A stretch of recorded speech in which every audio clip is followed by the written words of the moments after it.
Hola a todos, bienvenidos de nuevo a nuestro canal Talleres León. Me presento para los que no me conozcáis, yo soy Marisol y bueno, como ya os dije en el vídeo de adelanto, hoy vamos a hablar de cómo elegir una sembradora y qué factores tener en cuenta. Hay que tener en cuenta también qué es lo que queremos sembrar, porque de ello dependerá también el tipo de sembradora. Es decir, por ejemplo, si lo que queremos sembrar son cereales de invierno, guisante y sorgo, estos normalmente se siembran con una sembradora de chorrillo normal, ya que el tamaño suele ser bastante grande y no suele tener problemas a la hora de la dosificación de la semilla. Eso sí, siempre tenemos que buscar las opciones en la sembradora que nos ayuden a dosificarlo. Si lo que queremos sembrar son cultivos forrajeros y colza, tenemos que tener en cuenta que este tipo de cultivos tienen una semilla muy pequeña. ¿Qué quiere decir esto? Que vamos a echar pocos kilos por hectárea, con lo cual la sembradora tiene que tener unas prestaciones de dosificación que convenga para este tipo de semilla. Hoy por hoy, si la sembradora careciese de ello, hay fabricantes que ya nos dan la opción de poner microdosificación en ellas. Si lo que queremos sembrar es tipo girasol, maíz y soja, para este tipo de cultivos se utilizan las sembradoras monograma. ¿Qué quiere decir esto? Son sembradoras que vienen preparadas para que la distancia entre líneas sea mucho mayor. Sí es cierto que en este caso de sembradoras hay que tener siempre en cuenta que el disco debe de estar adaptado al tipo de cultivo. De recordar que en este tipo de sembradoras permite también otros cultivos tipo al sorgo y la colza. El siguiente punto que hay que tener en cuenta es cómo lo queremos sembrar. Es decir, tenemos que tener claro si lo que queremos hacer es una siembra directa o un mínimo laboreo o siembra convencional. En estos dos últimos casos, lo más barato sería una siembra de cereal convencional.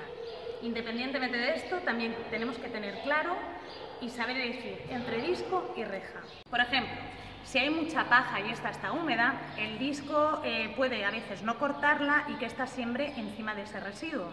Por el contrario, el disco en siembra directa no remueve nada a la tierra y evita que nazcan malas hierbas. ¿Por qué? Porque evitamos que estas se entierren, sean enterradas por ello. En cambio, si nuestro campo lo que tiene son muchas piedras, ahí tal vez lo mejor sería utilizar rejas. ¿Por qué? Porque estas las arrastraría tipo cultivador y seguiría sembrando. En cambio, si en un campo de piedras utilizamos un disco, lo único que conseguiríamos sería que el disco pasara por encima de las piedras, echase las semillas encima de estas y desgastar el disco. Lo siguiente a tener en cuenta, qué superficie quieres sembrar y cómo son las parcelas. Si tenemos una explotación con unas parcelas grandes y utilizamos siempre para sembrar un cultivo extenso, lo que más nos interesaría sería una sembradora arrastrada. ¿Por qué? Porque aumentamos la productividad, es decir, sembramos más hectáreas en un mínimo de tiempo. Y por el contrario, lo que tenemos son parcelas pequeñitas, deberíamos utilizar una sembradora suspendida, porque nos ayuda mucho a hacer las maniobras en los cabeceros del campo. El siguiente punto a tener en cuenta, ¿qué tipo de tractor?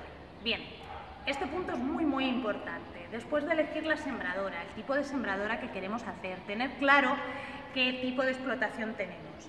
El tractor es muy importante porque dependiendo del tipo de sembradora utilizaremos un tractor u otro. Por ejemplo, si vamos a utilizar al final, hemos decidido comprar una sembradora arrastrada, en este caso necesitaremos que el tractor tenga una buena potencia, porque nada más que necesita arrastrarla. Pero si lo que hemos decidido al final es comprar una sembradora suspendida, en este caso el tractor tiene que tener un peso adecuado, ya que la sembradora suspendida siempre le va a hacer palanca. Bueno amigos, espero que os haya gustado nuestro primer vídeo y que os hayamos ayudado sobre este tema. Podéis seguirnos a través de nuestras redes sociales, como es Instagram, como Talleres León Hijos, a través de Facebook, como Talleres León Hijos, o como León León León, o a través de nuestro canal YouTube, Talleres León Toledo. Muchas gracias y hasta el próximo vídeo.